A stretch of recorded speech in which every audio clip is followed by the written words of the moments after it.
Για άλλη μια φορά θα ασχοληθούμε με το AI. Γιατί δεν γίνεται να μην ασχοληθεί κανείς με την δεύτερη μεγαλύτερη εφεύρεση του αιώνα μετά το χάρτινο καλαμάκι? Είναι παντού, ακόμα και σε μέρη που δεν χρειάζεται.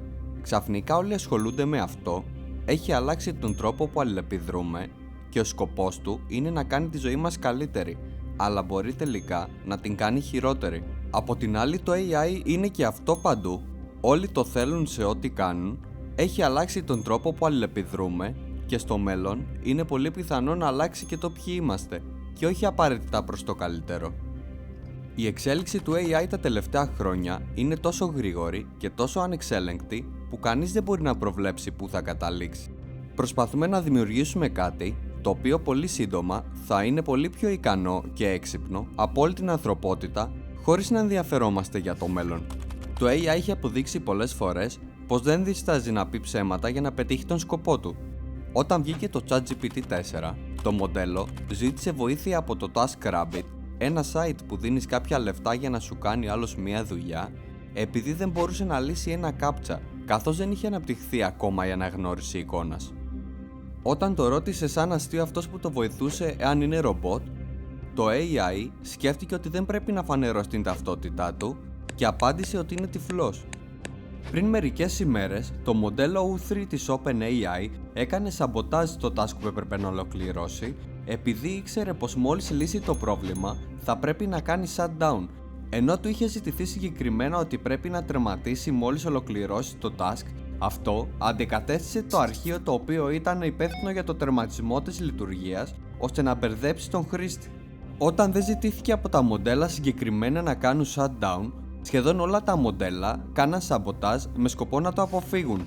Ήδη από το 2023, χιλιάδες επιστήμονες υπέγραψαν ένα open letter ζητώντας να μπει ένα φρένο, έστω προσωρινά, στην ανάπτυξη των μεγάλων AI μοντέλων. Και δεν μιλάμε για τυχαίους επιστήμονες, μιλάμε για αυτούς που έφτιαξαν τη τεχνολογία.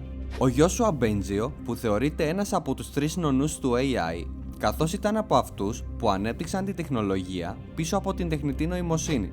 Ο Geoffrey Hinton, ο οποίος πήρε Νόμπελ Φυσικής για τη συμβολή του στην εξέλιξη της τεχνητής νοημοσύνης, ο Max Tegmark, του οποίου το βιβλίο Life 3.0 ήταν αυτό που με έκανε να προβληματίζομαι για το μέλλον της τεχνητής νοημοσύνης. Προφανώς είμαστε στο μακρινό 2025 και η εξέλιξη όχι μόνο δεν σταμάτησε, αλλά έχει επιταχυνθεί. Εταιρείες ξοδεύουν κάθε χρόνο εκατοντάδες δισεκατομμύρια για να φτιάξουν το καλύτερο AI. Και προφανώς δεν το κάνουν για να βελτιώσουν τη ζωή μας, αλλά το κάνουν για να μειώσουν τα έξοδά τους και για να μεγιστοποιήσουν το κέρδος τους. Εταιρείες με τρισεκατομμύρια τζίρο απολύουν υπαλλήλους απλά επειδή μπορούν να τους αντικαταστήσουν με AI. Και είμαστε ακόμα στην αρχή. Κανείς δεν μπορεί να υπολογίσει εάν η οικονομία θα αντέξει με τα τεράστια ποσοστά ανεργίας παγκοσμίως και την αύξηση των τιμών που δεν φαίνεται να σταματάει ποτέ.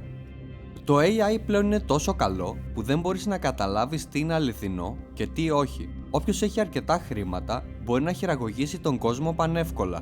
Αυτό μάλιστα έγινε πριν λίγους μήνες, όταν το Πανεπιστήμιο της Ζηρίχης έκανε ένα πείραμα σε ένα subreddit τύπου Change My Mind χρησιμοποιώντας bots. Κατέληξαν ότι μπορούσαν να αλλάξουν τη γνώμη των χρηστών σε πολιτικά και κοινωνικά θέματα, δίνοντας σαν οδηγία στο AI να δημιουργεί επιχειρήματα για τον σκοπό τους. Προφανώς δεν πιστεύω ότι πρέπει να σταματήσει η πρόοδος, αλλά όπως συμβαίνει με άλλες επικίνδυνες τεχνολογίες, όπως είναι τα πυρηνικά, τα φάρμακα ή τα βιολογικά όπλα, πρέπει να υπάρχει κάποιος έλεγχος. Αυτή τη στιγμή δεν υπάρχει καμία σοβαρή νομοθεσία για την ασφάλεια του AI, παρότι οι επιστήμονες προειδοποιούν εδώ και χρόνια. Μάλιστα, ο γνωστός Πορτοκαλί πρόεδρος αυτή τη στιγμή προσπαθεί να περάσει νομοσχέδιο για να απαγορεύσει κάθε προσπάθεια ρύθμισης του AI από τις πολιτείες. Γιατί? Δεν υπάρχει λογική εξήγηση, εκτός από τα λεφτά φυσικά. Θα βάλω 4 βίντεο παρακάτω, 2 είναι φτιαγμένα με AI και 2 είναι πραγματικά. Δοκίμασε να μαντέψεις ποιο είναι ποιο. I'm kind of a misfit here, but don't tell anyone. I've just bought an electric car.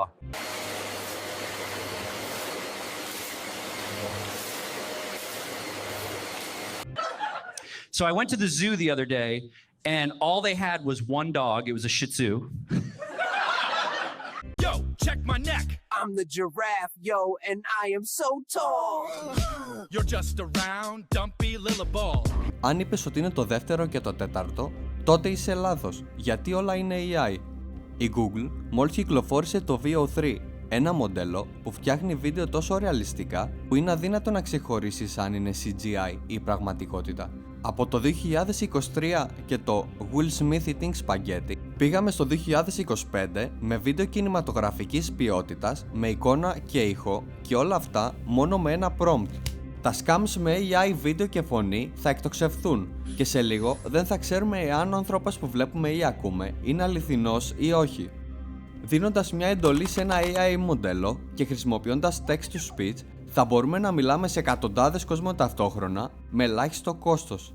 Αν σε ενδιαφέρει να ακούσεις περισσότερα για το θέμα, έχω βάλει μερικές εξαιρετικές ομιλίες και ντοκιμαντέρ στην περιγραφή.